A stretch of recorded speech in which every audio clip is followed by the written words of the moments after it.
Cześć, Bartek Urban. Zapraszam do testu Hondy Civic. I to już 11 generacji. Honda Civic to jeden z najpopularniejszych samochodów na świecie, produkowany od 1972 roku, czyli od ponad 50 lat. I przez te 50 lat powstało właśnie 11 generacji, gdzie ostatnia została zaprezentowana w 2021 roku. I najpierw zaprezentowano wersję hatchback, a kilka miesięcy później odmianę sedan, której niestety w Polsce nie dostaniemy. W Polsce jest dostępny tylko i wyłącznie hatchback, który wygląda jak typowa Honda. Typowa Honda, czyli piękny, agresywny przód i przekombinowany tył. Zresztą z profilu też jest dość dziwnie, bo to nadwozie to coś jak połączenie coupé i hatchbacka. No takie niemal grand coupé, bo jak widzicie dach opada na sam koniec nadwozia. I jak już mówiłem, przód auta jest naprawdę pięknie narysowany, agresywny, a tył po prostu jest. No z tyłu coś mi nie pasuje, ale to pewnie kwestia gustu. W ogólnym rozrachunku auto nie jest moim zdaniem brzydkie i zwłaszcza w tym lakierze może się podobać. Szkoda tylko, że podobnie jak i w 10 generacji, tak i w najnowszej 11 mamy do wyboru tylko 5 lakierów. Trochę mały wybór. Samochód też trochę urósł w porównaniu do poprzednika i jego wymiary to 4551 mm długości, 1802 szerokości oraz 1408 wysokości. Rozstaw osi to 2734 mm, a prześwit to 128 mm. I specjalnie mówię o tym prześwicie, bo słyszałem, że właściciele poprzedniej generacji nieco narzekali, że potrafili lekko przytrzeć podwoziem Civica. No cóż, poprzednia generacja miała o 1 mm większy prześwit. Poza tym stary Civic był o 4 cm krótszy, 3 cm wyższy i miał niemal dokładnie taką samą szerokość, bo różnica to 3 mm. A w związku z nieco większymi wymiarami to zmniejszył się bagażnik. Tak, dobrze słyszycie, zmniejszył, bowiem w poprzedniku było 478, a w nowym jest 415 litrów. Wszystko to za sprawą rodzaju napędu, bowiem nowy Civic to tak naprawdę auto elektryczne napędzane silnikiem spalinowym i w związku z tym część bagażnika zajmuje właśnie instalacja. Ale tak czy inaczej, te 415 litrów to i tak jest jedna z lepszych wartości w klasie. Nie wiem tylko, po co to wybrzuszenie pod podłogą, które wygląda jakby było pod koło zapasowe, ale w tym aucie nie da się zamówić koła zapasowego. W nowym Civicu jest w standardzie zestaw naprawczy, który znajduje się w schowku po lewej stronie. W środku znalazłem też jeden haczyk na zakupy oraz gniazdo pod zapalniczkę. Fotele oczywiście można położyć, ale niestety nie uzyskujemy wtedy płaskiej powierzchni. Aha, i nowy Civic, podobnie jak i poprzednik, ma świetnie rozwiązaną roletę w bagażniku w kształcie takiego zawiasa, jakby akordeonu. Wskakujemy więc na tył, gdzie faktycznie jest więcej miejsca na nogi, ale na głowę się nie mieszczę. Mam 186 cm wzrostu i głową wbijam się w dach.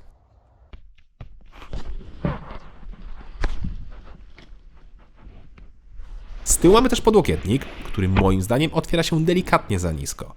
Poza tym mamy tam miejsce na napoje, w tunelu przed nami są oddzielne nawiewy i złącza, a w fotelu pasażera jest gazetownik. I co ciekawe, można mieć też gazetownik w uparciu fotelu kierowcy, ale tylko w najdroższym wyposażeniu, którego ja nie mam. Dziwna polityka.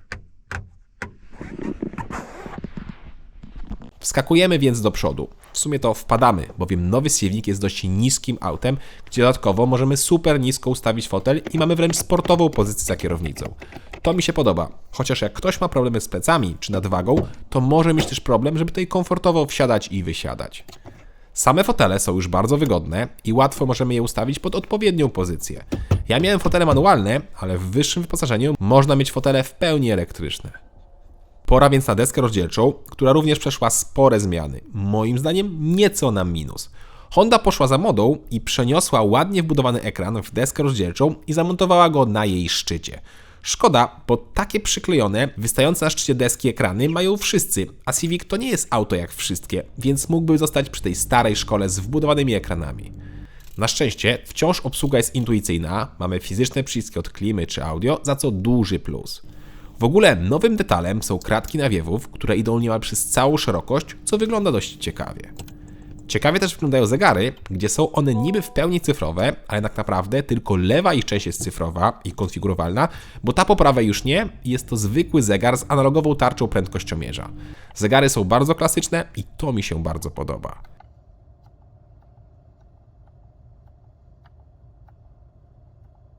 Podoba mi się też główny ekran, który wciąż jest oparty o Androida, tym razem w wersji 8.1. Może i grafiki nie są super nowoczesne, ale wszystko działa bardzo sprawnie, jest bardzo intuicyjne i łatwe w obsłudze. Naprawdę jest to prosty i łatwy system.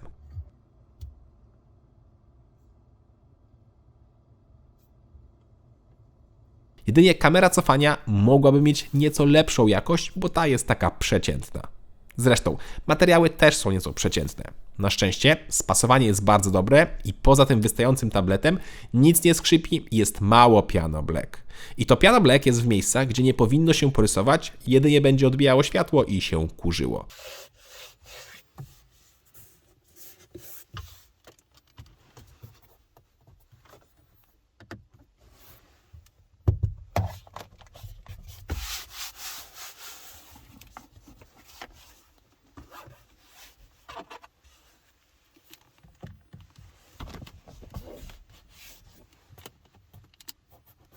Nie jest źle, prawda? To jeszcze pora na schowki, a potem zaglądamy pod maskę, bo tam dzieje się.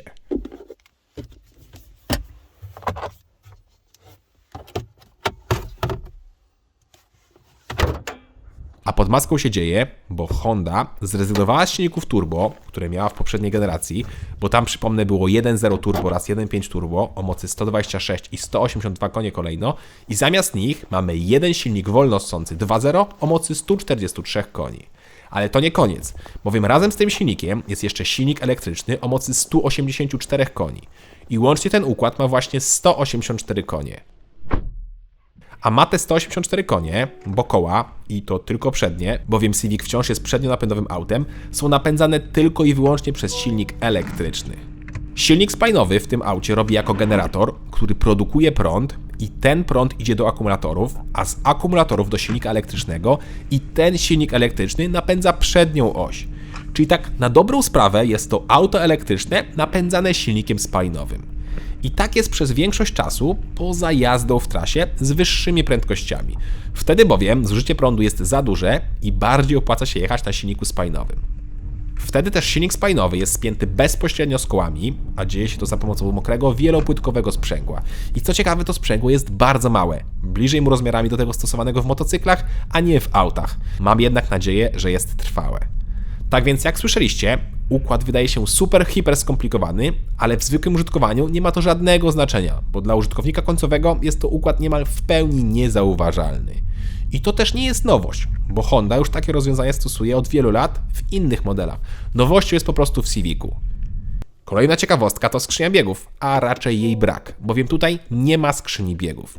I tutaj łatwo się pomylić, bowiem nawet na oficjalnej polskiej stronie w cenniku widnieje informacja, że skrzynia to bezstopniowa przekładnia automatyczna ECVT. Błąd.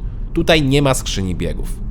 I to jest o tyle ciekawe i dziwne, że nawet podczas jazdy można pomyśleć, że są tutaj biegi, bowiem auto symuluje biegi. I kolejna ciekawostka, nie w każdym trybie symuluje te biegi, bo na przykład szybki start z miejsca w trybie sport i wtedy nie ma symulacji biegów. Ba, są nawet łopatki za kierownicą, ale te odpowiadają za poziom rekuperacji, a nie za zmianę biegów. Jedyne co bym zmienił to te przyciski od kierunków jazdy, bo może i każdy z nich ma inny kształt i inne rozmieszczenie, ale bardzo łatwo się pomylić, nie jest to intuicyjne.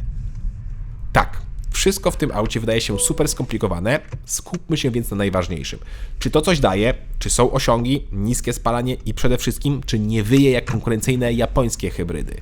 Zacznijmy więc od osiągów oraz wycia, bo na filmie wszystko będzie ładnie słychać. Katalogowo pierwsza setka powinna się pojawić po 7,9 sekundach, więc pora to sprawdzić.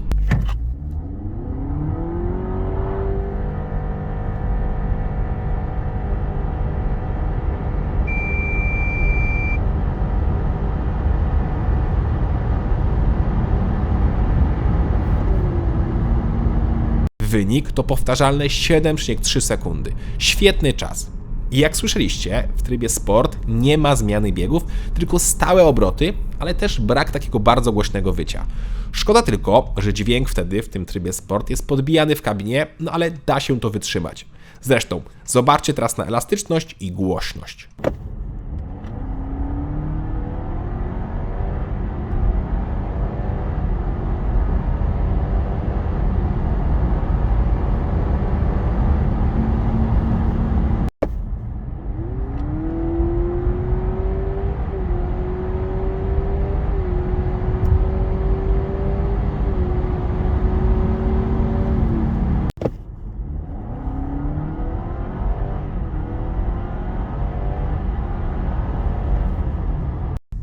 jest świetnie. Poważnie, po pierwsze jest świetna reakcja na gaz, niemal jak w aucie elektrycznym, dalej są bardzo dobre osiągi oraz małe wycie.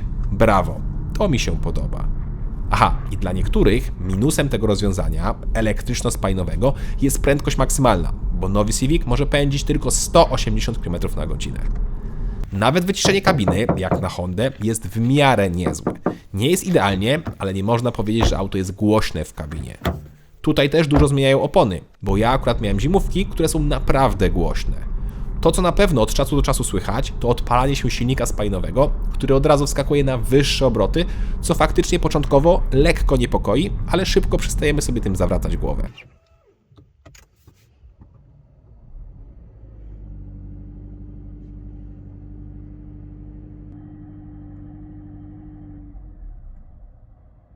Myślę, że wciszenie to jest poziom Golfa czy Sida, czyli tak w normie. W normie na pewno nie jest spalanie, bowiem nowy Civic w mieście potrafi palić śmiesznie niskie ilości paliwa. Poważnie, jak jeździłem bardzo ekonomicznie, to miałem wyniki na poziomie 3,3 litra. Tak, nieco ponad 3 litry. Wow! Jak jeździłem zupełnie normalnie, nie patrząc na żadne rady eko, to miałem wyniki na poziomie 4,5 do 5 litrów, więc również genialnie. W mieście jest petarda, na trasie oczywiście już nieco gorzej. Przy 120 auto potrzebuje 6,5 do 6,7 litra, a przy 140 około 8 litrów. Wciąż nieźle, jak na benzynę 184 konie, ale wyniki już nie robią takiego wrażenia jak w mieście. No i bak paliwa jest mikroskopijny, bowiem ma tylko 40 litrów. Chociaż w sumie w mieście starczy on na 800 km, a na trasie około 500, więc nie jest tak źle. Jeszcze nie mówiłem też nic o wadze, bowiem to raczej oczywiste, że nowy Civic przytył. Nowa, 11 generacja waży od 1442 do 1499 kg w zależności od wyposażenia, podczas gdy stara generacja, tego z silnikiem 1.5 turbo i z automatem, ważyła od 1341 do 1396 kg, czyli nowy Civic jest o jakieś 100 kg cięższy. Ale powiem Wam, że tego absolutnie nie czuć, bowiem nowy Civic wciąż jeździ tak, jak przystało na Hondę Civic, czyli świetnie. Poważnie, to jest chyba najlepiej prowadzący się obecnie hatchback w tym segmencie, pomijając oczywiście hot hatche. Nowy Civic jest sztywno zestrojony, ale też nieźle wybiera nierówności i do tego ma super zestrojony układ kierowniczy. Polatałem nieco szybciej po zakrętach i czułem się jak w aucie sportowym. W ogóle jest tutaj coś takiego jak system winding control, czyli samochód, a raczej układ napędowy, wykrywa zakręty i dostosowuje układ tak, żeby szybciej zareagował na wyjście zakrętu. I poważnie, to w połączeniu z zawieszeniem, układem kierowniczym i tą niską pozycją za kierownicą powoduje, że samochodem jeździ się znakomicie. Jedynie trzeba uważać na ten niski prześwit. Nie jest niska za to cena. Ba, jest wysoka, bowiem Honda nie daje nam wyboru. Mamy jeden silnik, a raczej jeden układ napędowy, 5 lakierów i 3 poziomy wyposażenia. I w ten sposób najtańszy Civic kosztuje aż 144 400 zł. Kolejne wyposażenie Sport, czyli takie jak ja testuję, to już 150 400 zł, a najwyższy poziom Advance to 164 000 zł. No jest super drogo. Wcześniej mówiłem, że Honda nie daje wyboru, ale to jednak jest taki nieco błąd, bowiem jest jeszcze odmiana sportowa Type R z silnikiem 2.0 turbo pod maską o mocy 320 koni, która kosztuje, i teraz lepiej usiądźcie, 245 000 zł. Tak, 245 000 zł za Hondę Civic, czyli za niewiele więcej można kupić Porsche 718. Co się dzieje z tymi cenami? Szok. I tak naprawdę cena to dla mnie jedyna duża wada nowego Civica, bo poza tym auto jest świetne. Świetne właściwości jezdne, świetne osiągi i świetne zużycie paliwa. Wygląda też w miarę dobrze, ma bardzo bogate wyposażenie, co w sumie w tej cenie nie powinno dziwić, i jest całkiem przestronne poza tylną kanapą na wysokość. Minusem też pewnie jest dla niektórych mała możliwość konfiguracji, bo tak jak mówiłem, jeden napęd, 5 kolorów i 3 poziomy wyposażenia i to wszystko. Ale tak czy inaczej uważam, że nowy Civic to chyba obecnie jeden z najlepszych, jak nie najlepszy kompakt na rynku. Cześć!